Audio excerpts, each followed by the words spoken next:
ನಿಲುವು ನಿರ್ಧಾರವನ್ನು ತೆಗೆದುಕೊಂಡಿಲ್ಲ. ಹಿಂದೆ 5 ವರ್ಷ ಮುಖ್ಯಮಂತ್ರಿಯಾಗಿ ಸಿದ್ದರಾಮಯ್ಯ ಅವರಿದ್ರು.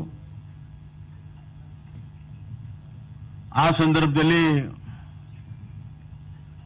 ಇಂಟರ್ನಲ್ ರಿಸರ್ವೇಷನ್ ಬೇಕು ಅಂತ ದೊಡ್ಡ ಹೋರಾಟ ನಡೀತು. ಎಸ್ಟಿ ಜನಾಂಗಕ್ಕೆ ರಿಸರ್ವೇಷನ್ ಹೆಚ್ಚು ಮಾಡಬೇಕು ಅಂತ ದೊಡ್ಡ ಹೋರಾಟ ನಡೀತು. ಎಸ್ಸಿ ಜನಾಂಗಕ್ಕೆ ಹೆಚ್ಚು ರಿಸರ್ವೇಷನ್ ಮಾಡಬೇಕನ್ನುವಂತ ದೊಡ್ಡ ಕೂಗು ಕೂಡ ಕೇಳ್ತು.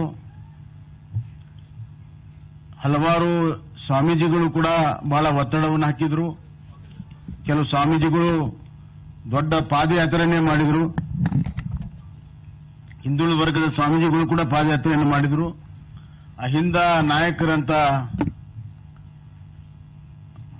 ತಮ್ಮನ್ನು ತಾವೇ ಸ್ವಯಂ ಘೋಷಿತ ನಾಯಕರಾದಂತಹ ಸಿದ್ದರಾಮಯ್ಯ ಅವರು ಅಹಿಂದ ವರ್ಗಕ್ಕೆ ಎಕ್ಸೆಪ್ಟ್ ಅಲ್ಪಸಂಖ್ಯಾತರ ಬಿಟ್ಟರೆ ಒಬಿಸಿ ಎಸ್ಸಿ ಎಸ್ಟಿ ಜನಾಂಗಕ್ಕೆ ಯಾವುದೇ ರೀತಿಯ ಅವರ ಬದುಕಿನಲ್ಲಿ ಬದಲಾವಣೆ ಆಗುವಂತ ದೀರ್ಘಕಾಲದ ಯಾವುದೇ ಒಂದು ಯೋಜನೆಯನ್ನು ಕೂಡ ಕೊಟ್ಟಿಲ್ಲ. ನಾನು ವಿವರಕ್ಕೆ ಹೋಗುವುದಿಲ್ಲ. ಆದರೆ ಉದಾಹರಣೆಗೆ ಎಸ್ಸಿ ಎಸ್ಟಿಗೆ ಇಟ್ಟ ಅನುದಾನವನ್ನ ನೀವು ದೊಡ್ಡ ಪ್ರಮಾಣದಲ್ಲಿ ಡೈವರ್ಟ್ ಮಾಡ್ತೀರಿ, ನಿಮ್ಗೇನು ಅನಿಸೋದಿಲ್ಲ. ಇದ್ದ ಹಣವನ್ನ ಸಂಪೂರ್ಣ ಖರ್ಚು ಮಾಡೋದಿಲ್ಲ. ಅದರ ಬಗ್ಗೆ ನಿಮ್ಗೆ ಯಾವುದೇ ಜವಾಬ್ದಾರಿ ಇಲ್ಲ. ಸುಮಾರು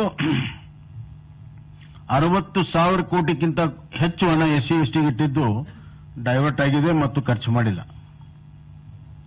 ಇದಕ್ಕಿಂತ ದೊಡ್ಡ ಅನ್ಯಾಯ ಇನ್ನೊಂದು ಬೇಕಾಗಿಲ್ಲ. ಎರಡನೇದಾಗಿ ಒಬಿಸಿಗೆ ಇಟ್ಟಂತ ಕಳೆದ ಬಜೆಟ್ಟಿನ ಅನುದಾನ ಇಟ್ಟಿದ್ದೇ ಬಹಳ ಕಡಿಮೆ. ಒಬಿಸಿಗೆ 441 ಕೋಟಿ ಇಟ್ಟಿದ್ರು. ಸಂಪೂರ್ಣ 441 ಕೋಟಿನ ಜನಗಣತಿಗೆ ಡೈವರ್ಟ್ ಮಾಡಿದ್ರು.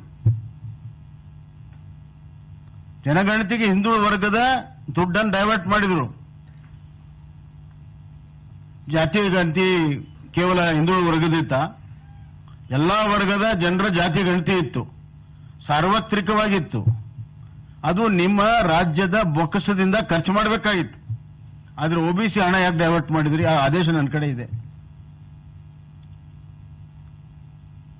ಆಮೇಲೆ ನಿಗಮಗಳಿಗೆ ಇದುವರೆಗೂ ಕೂಡ ಈ ವರ್ಷನೂ ಕೂಡ ಬಜೆಟ್ನಲ್ಲಿ ಇಟ್ಟಿದ್ದ ಹಣ ಖರ್ಚು ಮಾಡಲಿಲ್ಲ. ಎಸ್ಸಿ ಎಸ್ಟಿ ಶಾಸಕರೇ ಇವತ್ತು ಕಂಪ್ಲೇಂಟ್ ಮಾಡಿದರೆ ಗಂಗಾ ಕಲ್ಯಾಣ ಕೊಟ್ಟಿಲ್ಲ ಅಂತ. ಈ ಮನೋಧೋರಣೆ ಯಾಕೆ ಹಿಂದೆ ಹೇಳ್ತೀನಿ ಅಂದ್ರೆ, ಈಗ ಬಂದಿರುವ ಇಂಟರ್ನಲ್ ರಿಸರ್ವೇಷನ್ ಬಗ್ಗೆ ಮತ್ತೆ ಗೊಂದಲವನ್ನು ಸೃಷ್ಟಿ ಮಾಡಿದ್ದಾರೆ. ಅವರಿಗೆ ಕಮಿಟ್ಮೆಂಟ್ ಇಲ್ಲ, ನಿರ್ಧಾರ ಮಾಡುವಂತ ಒಂದು ಸ್ಪಷ್ಟತೆ ಇಲ್ಲ, ಈ ಜನಾಂಗದ ಬಗ್ಗೆ ಕಳಕಳಿ ಇಲ್ಲ. ಉದಾಹರಣೆಗೆ ನಾವು ರಿಸರ್ವೇಷನ್ ಹೆಚ್ಚು ಮಾಡಿದಾಗ ಅದು ಚುನಾವಣೆಯ ಗಿಮಿಕ್ ಅಂದ್ರು. ಆದರೆ ನಾವು ನವೆಂಬರ್ನಲ್ಲಿ ರಿಸರ್ವೇಷನ್ ಹೆಚ್ಚು ಮಾಡಿದ್ವಿ. ಚುನಾವಣೆ ಆಗಿದ್ದು ಏಪ್ರಿಲ್ ಮೇದಲ್ಲಿ. ಎರಡನೇದಾಗಿ ಸಂವಿಧಾನಬದ್ಧವಾಗಿ ಮಾಡಿದ್ದೇವೆ. ಅಂಬೇಡ್ಕರ್ ಅವರು ಎಸ್ಸಿ ಎಸ್ಟಿ ರಿಸರ್ವೇಷನ್ಗೆ ಮಾತ್ರ ಪ್ರಾವಿಷನ್ ಕೊಟ್ಟಿದ್ದಾರೆ. ಜನಗಣತಿಯ ಅನುಗುಣವಾಗಿ ಪ್ರಪೋರ್ಷನೇಟ್ ಟು ದಿ ಪಾಪ್ಯುಲೇಷನ್ ಅಂತ ಮಾಡಬೇಕು. 2011ರ ಜನಗಣತಿಯ ಆಧಾರದ ಮೇಲೆ ಪ್ರಪೋರ್ಷನೇಟ್ ಆಗಿ ಮಾಡಬೇಕು ಅಂತ ಆ ಜನಾಂಗದ ಒಂದು ಬೇಡಿಕೆ ಇದ್ದಾಗ ಇದೇ ರಾಮ್ಲು ಅವರು ಎಲ್ಲರೂ ಸೇರಿ ದೊಡ್ಡ ಹೋರಾಟವನ್ನು ಮಾಡಿದ್ರು. ಆವಾಗ ನಾಗಮೋಹನ್ ದಾಸ್ ಕಮಿಟಿ ರಚನೆ ಮಾಡಿದ್ರು ಅವರೇ. ನಾಗಮೋಹನ್ ದಾಸ್ ಕಮಿಟಿ ರಿಪೋರ್ಟ್ ಬಂದ ಮೇಲೆ ಅದನ್ನು ಅನುಷ್ಠಾನ ಮಾಡುವಂತ ಜವಾಬ್ದಾರಿ ನಮ್ಮ ಮೇಲಿತ್ತು. ನಾಗಮೋಹನ್ ದಾಸ್ ಅವರ ಕಮಿಟಿಯ ರಿಪೋರ್ಟ್ ಅನ್ವಯವಾಗಿ ಸಂವಿಧಾನದ ಬದ್ಧವಾಗಿ ಎಲ್ಲ ಸರ್ವ ಪಕ್ಷಗಳ ಸಭೆಯನ್ನ ಕರೆದು, ಅದ್ರಲ್ಲಿ ಸಿದ್ದರಾಮಯ್ಯ ಅವರು ಇದ್ರು, ಡಿ.ಕೆ. ಶಿವಕುಮಾರ್ ಇದ್ರು, ಎಲ್ಲ ಸರ್ವಪಕ್ಷ ಸಭೆಯನ್ನ ಕರೆದು ನಾವು ಕೇವಲ ಒಂದು ಸರ್ಕಾರಿ ಆದೇಶ ಮಾಡಲಿಲ್ಲ, ಅದಕ್ಕೆ ಕಾನೂನು ಮಾಡಿದ್ವಿ. ವಿಧಾನಸಭೆಯಲ್ಲಿ ಎರಡೂ ಸದನದಲ್ಲಿ ಕಾನೂನನ್ನು ಪಾಸ್ ಮಾಡಿ ಗವರ್ನರ್ ಕೂಡ ಮುದ್ರೆಯನ್ನು ಒತ್ತಿದ್ದಾರೆ. It's a act. ನಮಗೂ ಕೂಡ ಸ್ಟೇಟ್ ಗವರ್ಮೆಂಟ್ಗೂ ಕೂಡ ಕೆಲವು ಪ್ರಾವಿಷನ್ಸ್ ಇದೆ. ಅದು ಪ್ರಾವಿಷನ್ ಪ್ರಕಾರ ನಾವು ಮಾಡಿದ್ವಿ. ಇಂಟರ್ನಲ್ ರಿಸರ್ವೇಷನ್ ಕೂಡ ನಾವು ಮಾಡಿದ್ವಿ. ಅದಾದ ಮೇಲೆ ಇವರ ಸರ್ಕಾರ ಬಂದ ಮೇಲೆ ಸುಪ್ರೀಂ ಕೋರ್ಟ್ ಜಜ್ಮೆಂಟ್ ಬಂತು, ಇಂಟರ್ನಲ್ ರಿಸರ್ವೇಷನ್ ಮಾಡಬೇಕು ಅಂತ. ಅದಕ್ಕಿಂತ ಮುಂಚೆ 2 ಜಜ್ಮೆಂಟ್ ಇತ್ತು. 5 ಮೆಂಬರ್ಸ್ ಈಚ್ 2 ಜಜ್ಮೆಂಟ್ ಇತ್ತು. ಒಂದು ಜಜ್ಮೆಂಟ್ ಅಲ್ಲಿ ಮಾಡಬೇಕು ಅಂತ, ಇನ್ನೊಂದು ಜಜ್ಮೆಂಟ್ ಅಲ್ಲಿ ಮಾಡಬಾರ್ದು, ಅದು ಸಂವಿಧಾನ ತಿದ್ದುಪಡಿ ಆಗಬೇಕು ಅಂತ. ನಿಮಗೆ ಕಳಕಳಿ ಇದ್ರೆ ನೀವು 2013ರಿಂದ 2018ರವರೆಗೂ ಇದ್ರಲ್ಲ, ಯಾವ ಜಡ್ಜ್ಮೆಂಟ್ ಮಾಡಬೇಕು ಅಂತಿದೆ ಅದ್ರ ಪ್ರಕಾರ ನೀವು ಮಾಡಿಬಿಟ್ಟಿದ್ರೆ ನಿಮ್ ಕಮಿಟ್ಮೆಂಟ್ ಇರ್ತಿತ್ತು. ಆ ನೆಪ ಒಡ್ಡಿ ಸಂವಿಧಾನ ತಿದ್ದುಪಡಿ ಬೇಕು ಅಂದ್ರು. ಕೊನೆಗೇನಾಯ್ತು? 7 ಮೆಂಬರ್ ಜಜ್ಮೆಂಟ್ ತಗೊಂಡು ಬಂದು ಸಂವಿಧಾನ ತಿದ್ದುಪಡಿ ಅವಶ್ಯಕತೆ ಇಲ್ಲ ಇಂಟರ್ನಲ್ ರಿಸರ್ವೇಷನ್ ಮಾಡಕ್ಕೆ. ನಮ್ಮ ಸ್ಟ್ಯಾಂಡ್, ನಾವೇನು ಇಂಟರ್ನಲ್ ರಿಸರ್ವೇಷನ್ ಸಂವಿಧಾನ ತಿದ್ದುಪಡಿ ಅವಶ್ಯಕತೆ ಇಲ್ಲ ಅಂತ ನಾವೇನು ಸ್ಟ್ಯಾಂಡ್ ತಗೊಂಡಿದ್ವಿ, ಅದನ್ನೇ ಎತ್ತಿಡಿತು ಸುಪ್ರೀಂ ಕೋರ್ಟ್. ಎತ್ತಿಡಿದು ಕೆಲವು ಮಾನದಂಡಗಳನ್ನ ಕೊಡ್ತು, ಹೆಂಗ್ ಇಂಟರ್ನಲ್ ರಿಸರ್ವೇಷನ್ ಮಾಡಬೇಕು ಅಂತ. ಇವ್ರಿಗೆ ಒಲ್ಲದ ಮನಸ್ಸು, ಸುಪ್ರೀಂ ಕೋರ್ಟ್ ಆದೇಶ ಆಗಿದೆ, ಸಮುದಾಯಗಳ ಒತ್ತಡ ಇತ್ತು. ಅದಕ್ಕೇನ್ ಮಾಡಿದ್ರು? ಮತ್ತೆ ಒಂದು ಕಮಿಟಿ ಮಾಡಿದ್ರು, ನಾಗಮೋಹನ್ ದಾಸ್ ಕಮಿಟಿನೇ ಮಾಡಿದ್ರು. ನಾಗಮೋಹನ್ ದಾಸ್ ಕಮಿಟಿಯವರು ಸುಪ್ರೀಂ ಕೋರ್ಟ್ ಆದೇಶದ ಪ್ರಕಾರ ಕೆಲವು ಎಲ್ಲ ನಿರ್ಣಯಗಳನ್ನು ಮಾಡಿದ್ರು. ಅವರ ರಿಕಮೆಂಡೇಶನ್ ಅನ್ನು ಕೂಡ ಇವರು ಮಾಡಲಿಲ್ಲ. ಸುಪ್ರೀಂ ಕೋರ್ಟಿನ ಮಾನದಂಡ ಪ್ರಕಾರ ಸುಪ್ರೀಂ ಕೋರ್ಟ್ ಆದೇಶವನ್ನು ಕೂಡ ಪಾಲನೆ ಮಾಡಲಿಲ್ಲ. ಯಾವುದನ್ನು ಮಾಡದೆ ಕ್ಯಾಬಿನೆಟ್ ನಲ್ಲಿ ಆರ್ಬಿಟ್ರರಿಲಿ ಅದನ್ನ ಕೆಲವು ರಿಸರ್ವೇಷನ್ ಅನ್ನ ಮಾಡಿ ಡಿಕ್ಲೇರ್ ಮಾಡಿದ್ರು. ಅವ್ರಿಗೆ ಗೊತ್ತಿತ್ತು ಇದು ಮತ್ತೆ ಕೋರ್ಟ್ಗೆ ಹೋಗುತ್ತೆ, ನಿಲ್ಲುತ್ತೆ ಅಂತ. ನಿಲ್ಲಬೇಕಂತ ಉದ್ದೇಶದಿಂದನೇ ಅದು ಸರಿಯಾಗಿ ಮಾಡಲಿಲ್ಲ. ಕಾನೂನುಬದ್ಧವಾಗಿ ಮಾಡಿದ್ದು ಆಗ್ತಿರ್ಲಿಲ್ಲ. ಈಗ ಗೊಂದಲದಲ್ಲಿ ಬಿದ್ದಿದ್ದಾರೆ.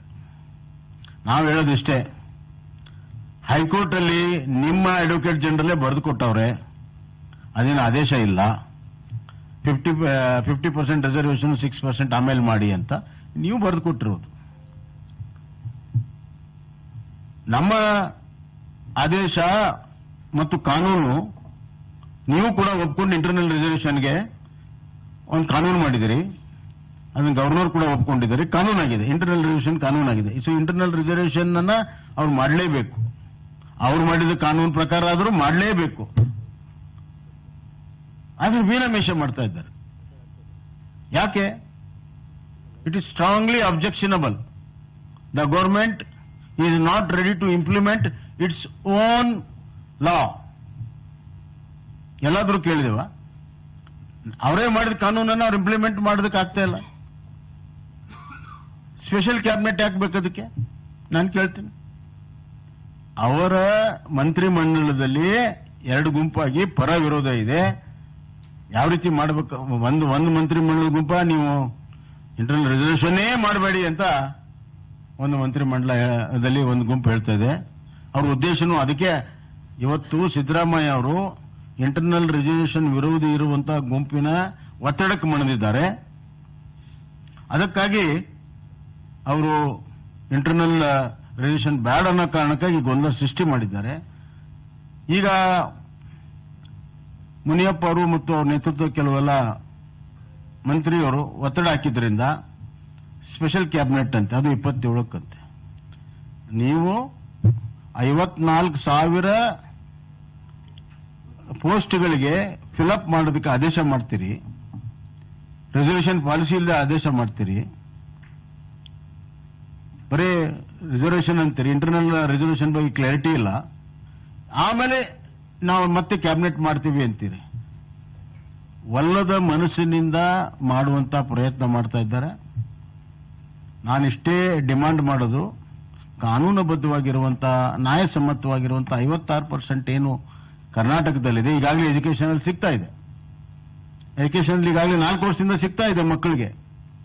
ಅದು ಇದ್ರದ್ದು MBBS ಇರ್ಬೋದು, ಇಂಜಿನಿಯರಿಂಗ್ ಇರ್ಬೋದು, ಈಗಾಗಲೇ ಇಂಪ್ಲಿಮೆಂಟ್ ಆಗಿದೆ.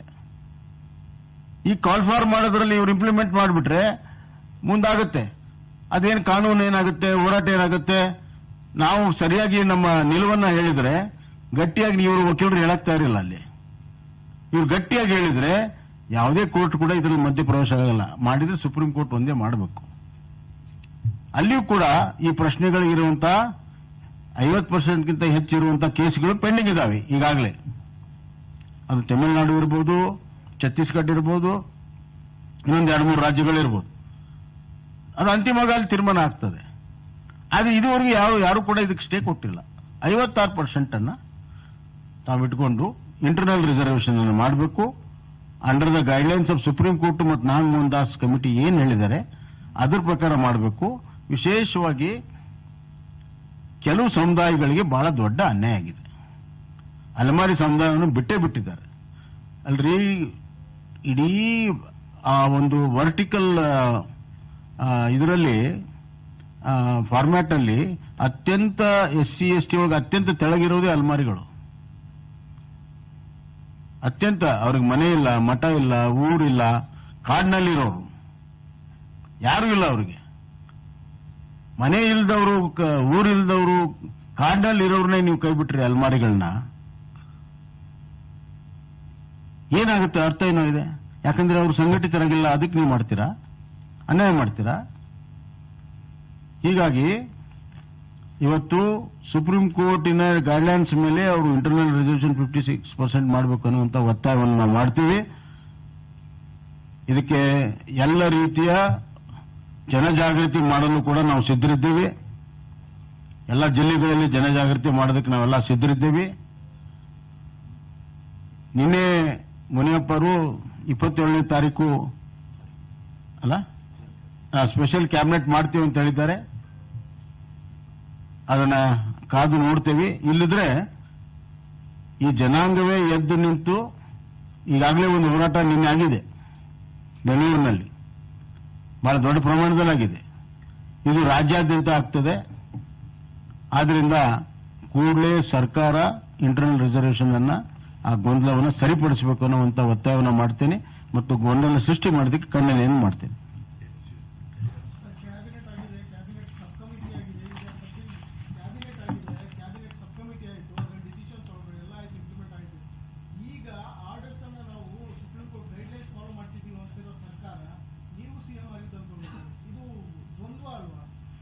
ಗೊಂದಲ ಅವರು ಸೃಷ್ಟಿ ಮಾಡಿದ್ದಾರೆ, ಏನು ಗೊಂದಲ ಇಲ್ಲ. ಸುಪ್ರೀಂ ಕೋರ್ಟ್ ಆದೇಶ ಇಂಟರ್ನಲ್ ರಿಸರ್ವೇಷನ್ಗೆ ಸುಪ್ರೀಂ ಕೋರ್ಟ್ ಗೈಡ್ಲೈನ್ಸ್ ಕೊಟ್ಟಿದೆ. ಅದ್ರ ಪ್ರಕಾರ ಮಾಡಿಬಿಟ್ರೆ ಮುಗಿದು ಹೋತು. ಸುಪ್ರೀಂ ಕೋರ್ಟಿನ ಗೈಡ್ಲೈನ್ಸ್ ಪ್ರಕಾರ ಮಾಡ್ರಿ ಅಂತಾನೆ ನಮ್ಮ ಒತ್ತಾಯ ಇರೋದು.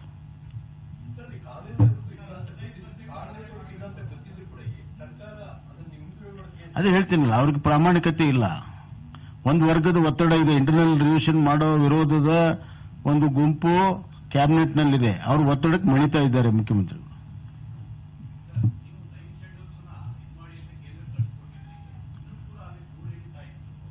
ಈಗ ಒಂದ್ ನಿಮಿಷ ಅದಕ್ಕೆ ಎಲ್ಲ ನಾನು ಮೊನ್ನೆ ಹೋದ್ಮೇಲೆ 9th ಶೆಡ್ಯೂಲ್ ಏನಾಯ್ತು ಅಂತೆಲ್ಲ ವಿಚಾರಿಸಿದೆ. ಏನಾಗಿದೆ ಅಂತಂದ್ರೆ 9th ಶೆಡ್ಯೂಲ್ದು ಮೊದಲ ರೀತಿಯಲ್ಲಿ ಕಾನೂನು ಸುರಕ್ಷತೆ ಇಲ್ಲ. Supreme court ತೆಗೆದುಹಾಕಿದೆ. 9th ಶೆಡ್ಯೂಲ್ ಅಲ್ಲಿ ಇದ್ರೂ ಕೂಡ ಅದನ್ನು ಪ್ರಶ್ನಿಸಬಹುದು ಕೋರ್ಟ್ ಅಲ್ಲಿ ಅಂತ ಸುಪ್ರೀಂ ಕೋರ್ಟ್ ಆದೇಶ ಮಾಡಿ ತಮಿಳುನಾಡಿನ ಕೇಸನ್ನ ತೆಗೆದುಕೊಂಡಿದೆ. ಅವರು ಕೂಡ ಏನು 65% ರಿಸರ್ವೇಷನ್ ಮಾಡಿದ್ದಾರೆ, ಅದನ್ನು ಕ್ವಶನಬಲ್ ಅಂತ ಹೇಳಿ ಅದನ್ನು ಕೂಡ ತೆಗೆದುಕೊಂಡಿದ್ದಾರೆ. ಹಿಂಗಾಗಿ 9th ಶೆಡ್ಯೂಲ್ದ ಅಂತಿಮವಾಗಿ ಅವು 2-3 ಸ್ಟೇಟ್ಗಳದ್ದು ರಿಸಲ್ಟ್ ಬಂದ ಮೇಲೆ then they will 9th schedule powers will be established once again and further it will be taken.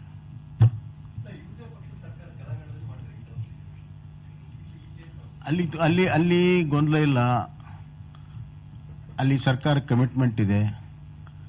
Supreme court ಆದೇಶ ಬಂದು ಒಂದು 3 ವೀಕ್ಸ್ ಅಲ್ಲೇ ಮಾಡಿದ್ರು ಅವರು. ಇಲ್ಲಿ ಮನಸ್ಸಿಲ್ಲ.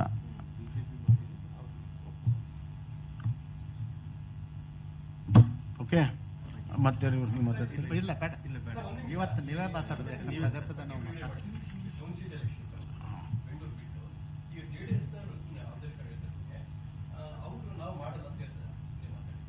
ಏನ್ ಮಾಡಲ್ಲ ಅದು ಗೊತ್ತಿಲ್ಲ ನನಗೆ. ಮಾತುಕತೆ ಮುಖಾಂತರ ಬಗೆಹರಿಸ್ತೆ. ಯಾಕಂದ್ರೆ ಅವ್ರಿಗೆ ಅಧಿಕೃತವಾಗಿ ಏನು ಹೇಳಿಲ್ಲಲ್ಲ. ಅಧಿಕೃತವಾಗಿ ಹೇಳಿದ್ರೆ ನಾ ಹೌ ಕ್ಯಾನ್ ಐ ರಿಯಾಕ್ಟ್?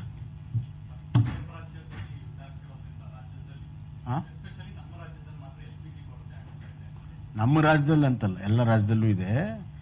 ಈಗ ನಾವು ಏನು ಪೆಟ್ರೋಲ್ಗೆ ಹೆಂಗೆ ಈಗ ಕ್ರೂಡ್ ಆಯಿಲ್ ಕ್ಲಿಯರ್ ಆಗಿದೆ, ಹಂಗೆ ಸ್ವಲ್ಪ ಅಲ್ಲಿ ಕತಾರು ಮತ್ತು ಇತರ ಅರೇಬಿಯನ್ ದೇಶದಲ್ಲಿ ಗ್ಯಾಸ್ ಬರುವಂತದ್ದು.